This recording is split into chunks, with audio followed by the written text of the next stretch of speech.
The friary of San Giovanni Rotondo lay wrapped in a soft winter fog that December night. The lanterns along the old stone walls flickered like fragile stars, powerless against the darkness. Silence covered the monastery like a heavy veil, thick, sacred, absolute. It was nearly 2 in the morning when Padre Pio pushed open the wooden door of the chapel. His steps were slow that night, slower than usual.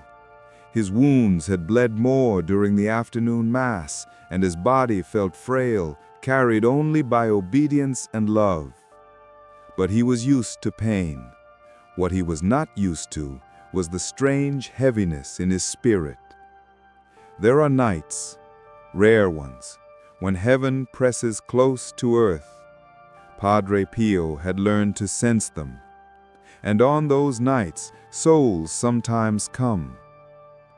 He reached the altar rail, knelt, and pressed his forehead against the wood. "Speak, Lord, your servant listens." The sanctuary lamp trembled. At first, he thought it was his own vision strained by exhaustion. But then he heard it, the soft, unmistakable sound of a child's footsteps. Not running, not playful, but measured, intentional, like someone walking toward a purpose. Padre Pio lifted his head. A small boy stood in the aisle between the pews, barefoot, thin, wrapped in a faint blue glow that was not of this earth. He looked no older than 6. The boy smiled gently. "Padre," he said, "may I come closer?" The friar's breath caught, not from fear, but from overwhelming tenderness. Souls of children were the purest lights he ever encountered. "Yes, little one," Padre Pio said, "come." The child walked forward, each step soundless, as though his feet did not touch the ground at all. His hands were folded like he was in perpetual prayer. Padre Pio asked softly, "Who are you?" "My name is Lucio. I lived in Pietrelcina. I died 2 months ago." Padre Pio lowered his head. He had indeed heard of a sick child named Lucio. The town had mourned his loss briefly, but children in Italy died often during those years. The news had blended into many others. Lucio continued, "I came because the Madonna asked me to. She said you would listen." The air in the chapel tightened, as though the walls themselves leaned in. Padre Pio whispered, "What does she want you to tell me, child?" The boy looked upward, as if seeing something invisible. His lips trembled before he spoke. "She said, the earth will enter a year of great trembling, the year 2026. Padre Pio nearly stopped breathing. "That is long after my time," he murmured. The boy nodded.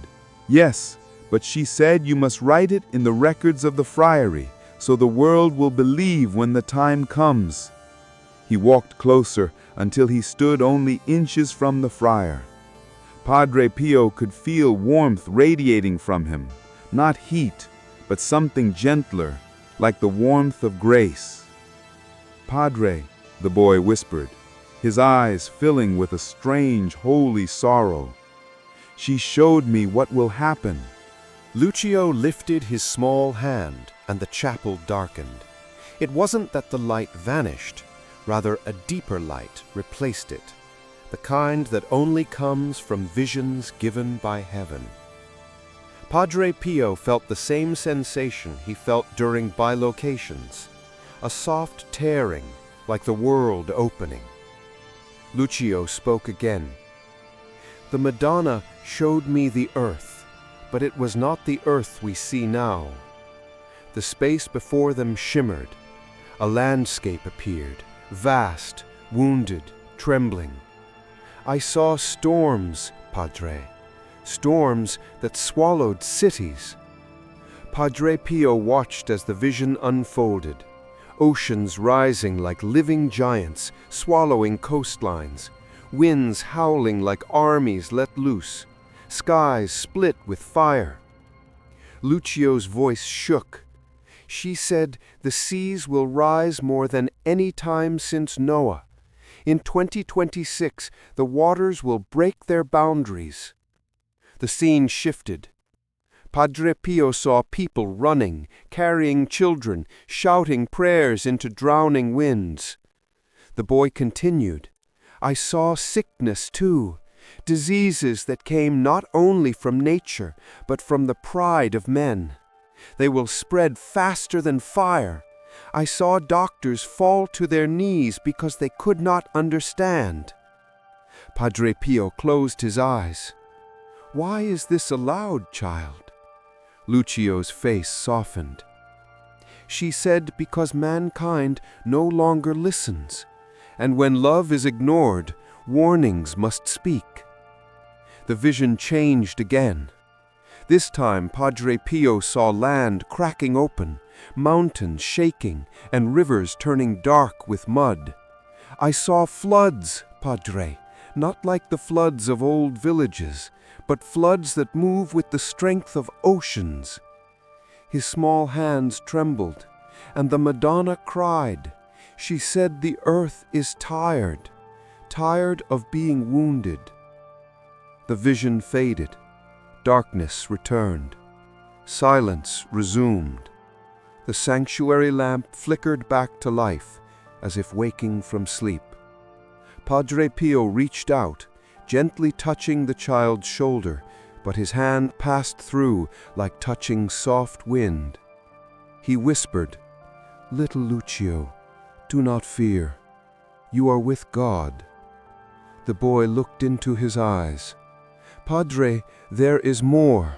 Lucio stepped back, as if preparing to deliver a message heavier than his small body could bear. She said humanity will face 3 trials in 2026: water, sickness, and division. Padre Pio frowned. Division? Lucio nodded. I saw people fighting each other, not only countries, but families, friends, even believers. I saw truth twisted until no one remembered what was real. I saw lies spreading like smoke. The child swallowed hard, as though remembering a painful image. Padre, she said darkness will rise not from the sky, but from human hearts.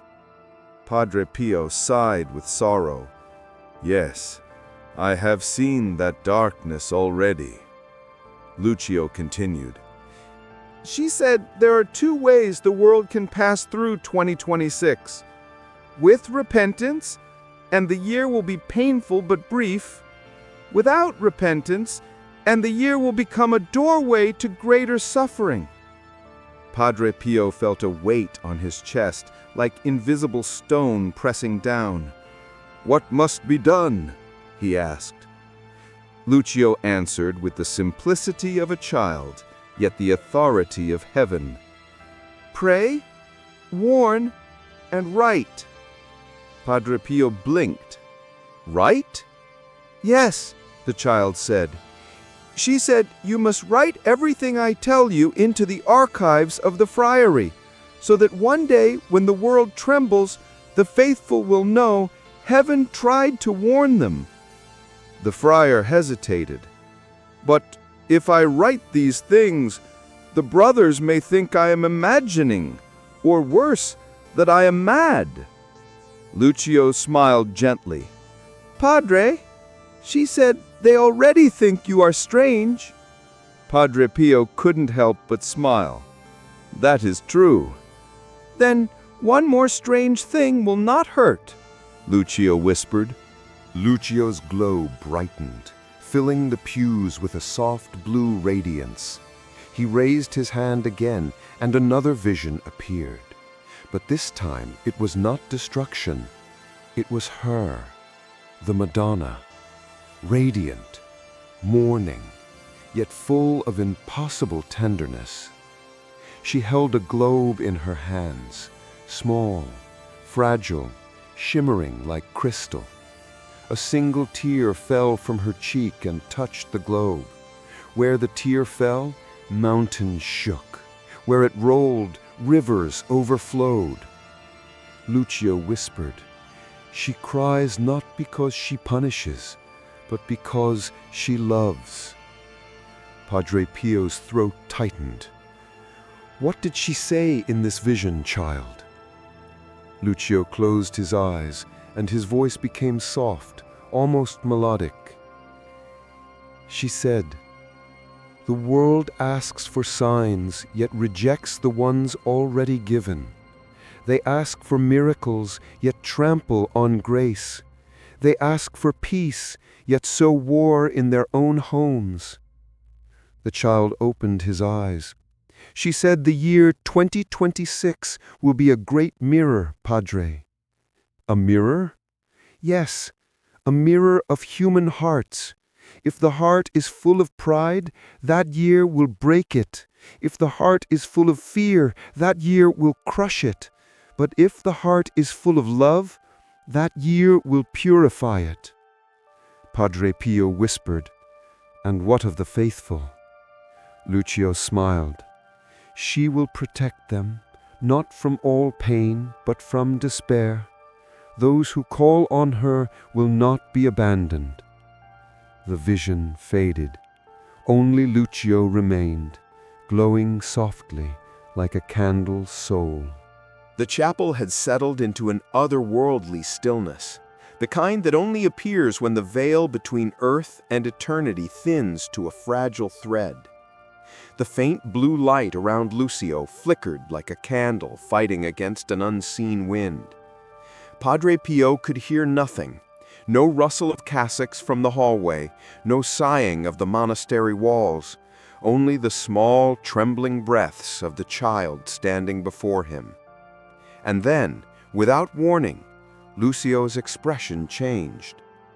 The solemn radiance, the prophetic gravity that had surrounded him since his appearance, softened. It melted away like morning fog lifting from a quiet field. In its place remained only the fragile, unmistakable innocence of a child. A child who once ran across dusty Pietrelcina streets barefoot. A child who once clung to his mother's apron strings. A child who once prayed with a simple faith that adults spend their whole lives trying to regain. Lucio's lower lip quivered slightly. His voice, when it came, was smaller than before, less like an angelic messenger, more like a little boy on the edge of tears. "Padre, may I ask you something?" The friar's heart broke a little at the tremble in the child's tone. "Of course, my little one. Ask anything you wish." Lucio looked down at his own hands, translucent, glowing faintly, then slowly raised them as if they weighed more than he could bear. May you hold my hand?" The words struck Padre Pio like a blade of pure tenderness. He'd heard confessions of hardened men, of murderers, sinners, soldiers whose souls carried the weight of entire wars. He had witnessed apparitions, bilocated across continents, battled demons that clawed at his room at night. But nothing prepared him for the ache that filled his chest when a dead child asked to hold his hand. Instinctively, Padre Pio extended his palm. He expected nothing. Ghosts, even the holy ones, did not obey the laws of the physical world. His hand would pass through the child, like through cool air. But instead, Lucio placed his small hand into the friar's palm, and Padre Pio felt something. Not flesh, not bone, but warmth. A soft, pulsing warmth, like a heartbeat made of light. The friar inhaled sharply. "My child," he breathed, "how can this be?"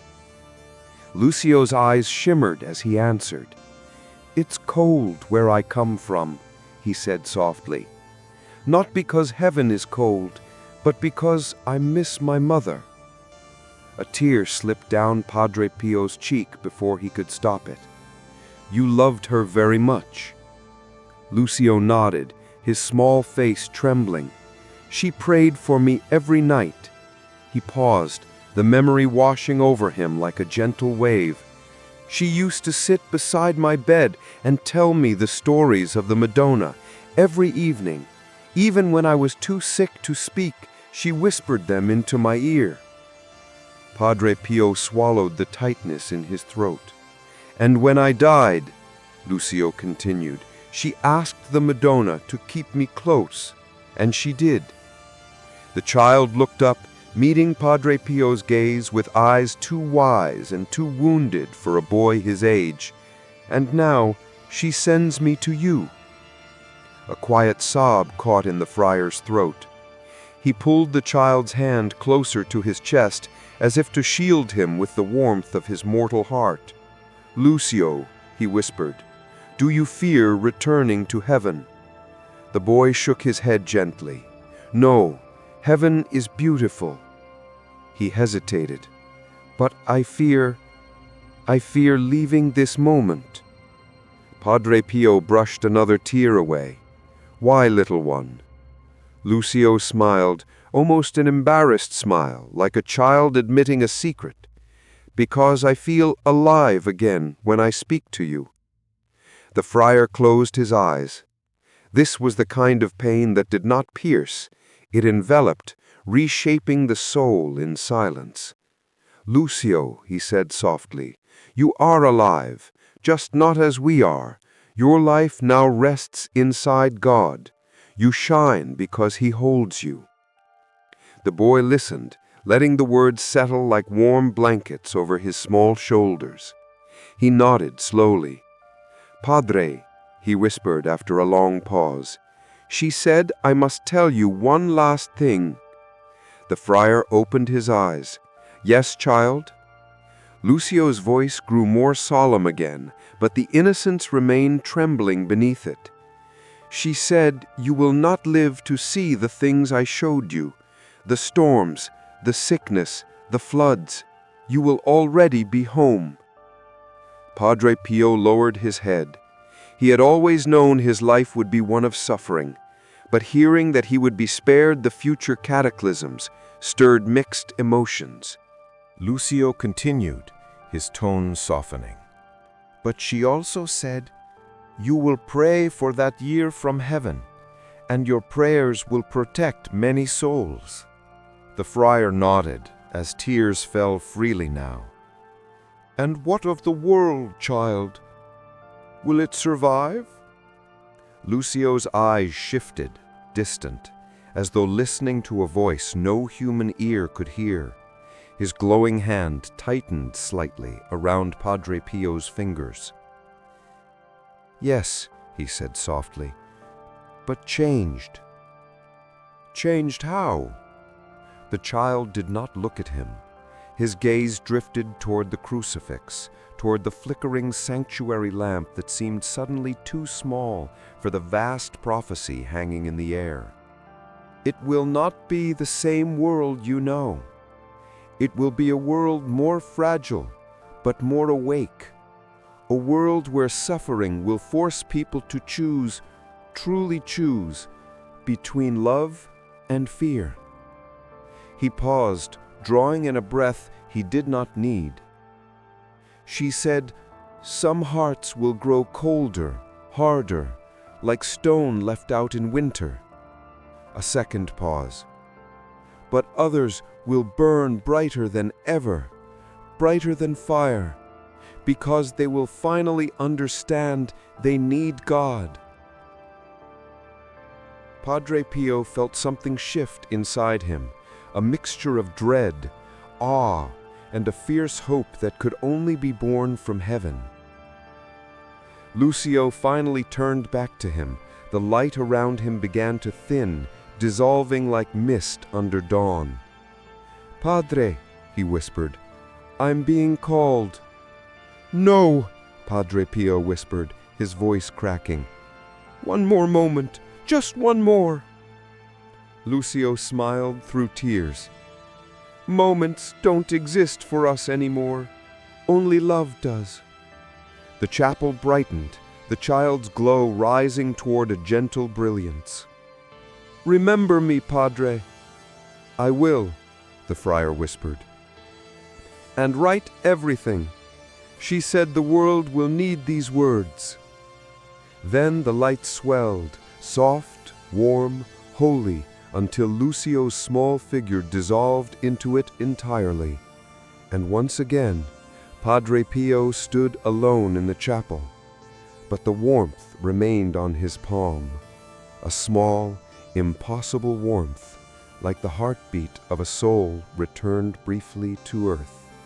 The glow around Lucio thinned slowly, like morning fog pulling away from a quiet valley. It was not abrupt. Heaven does not depart violently. It withdraws the way a mother leaves a sleeping child, softly, gently, with a silence that still remembers touch. Lucio looked almost transparent now, as if made of trembling light. "Padre," he said, his voice no longer prophetic, but small and boyish, "I must go." Padre Pio rose to his feet, every ache in his damaged body, his torn hands, his fevered head, the deep pains that came from long nights of spiritual battle, vanished as if infancy were returned to him. He stood not as an old friar, not as a stigmatist worn by years of suffering, but simply as a father watching his child depart for a distant shore. "Tell the Madonna I am her servant," he whispered, "always." Lucio smiled, a soft, luminous curve of pure innocence. "She knows." "And the message?" Padre Pio steadied his voice. "I will write it." The child's face brightened, almost glowing again with relief. "That is why she sent me, Padre, so the world would not face these days without being warned or loved." For a moment, the chapel was filled with a hush that felt alive, almost breathing. The wooden pews, the stone floor, even the brass sanctuary lamp seemed to lean inward, as if they too wished to hold the child's presence a moment longer. Then the final shimmer. A thin, trembling veil of radiance flickered around Lucio, growing brighter, then softer, then bright again, like a heartbeat of light. And then he was gone. The air where he had stood pulsed once, warm as a hand pressed to the chest. The sanctuary lamp steadied, its flame no longer swaying as if in greeting. The faint glow that had clung to the chapel walls dissolved into the stones. Silence returned, not the empty silence of an abandoned church, but the holy silence that lingers after angels withdraw. Padre Pio exhaled slowly. It felt like letting go of a miracle, but his mission remained. He walked across the chapel toward the small wooden desk tucked beneath the window. The dawn had not yet broken, but a faint line of gray light was beginning to gather at the horizon, barely visible through the thick monastery walls. The friar sat. His hands trembled, not from fear, nor from the wounds that still marked his palms, but from the weight of what he had witnessed. He reached for the pen. It was the same one he used each night to record confessions, graces, and unusual events within the monastery. Those records were not meant for outsiders. They were logs kept by the friars for the sake of order and obedience, meant to remain hidden within the walls of San Giovanni Rotondo. Tonight, however, this entry would not be ordinary.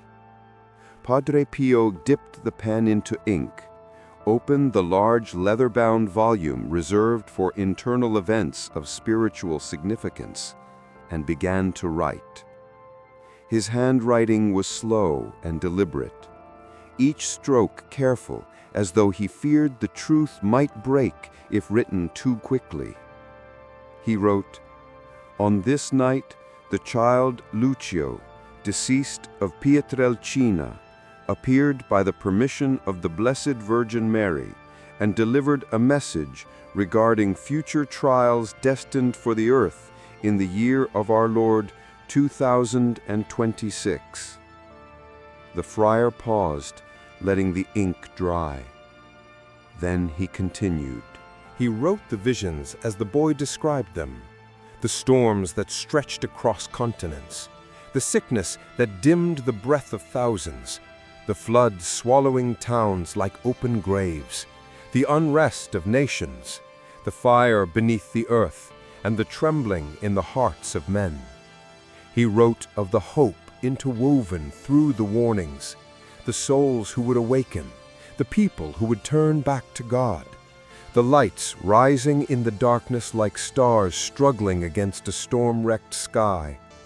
He wrote the child's longing, his innocence, his coldness for missing his mother, his fragile request to hold a hand once more.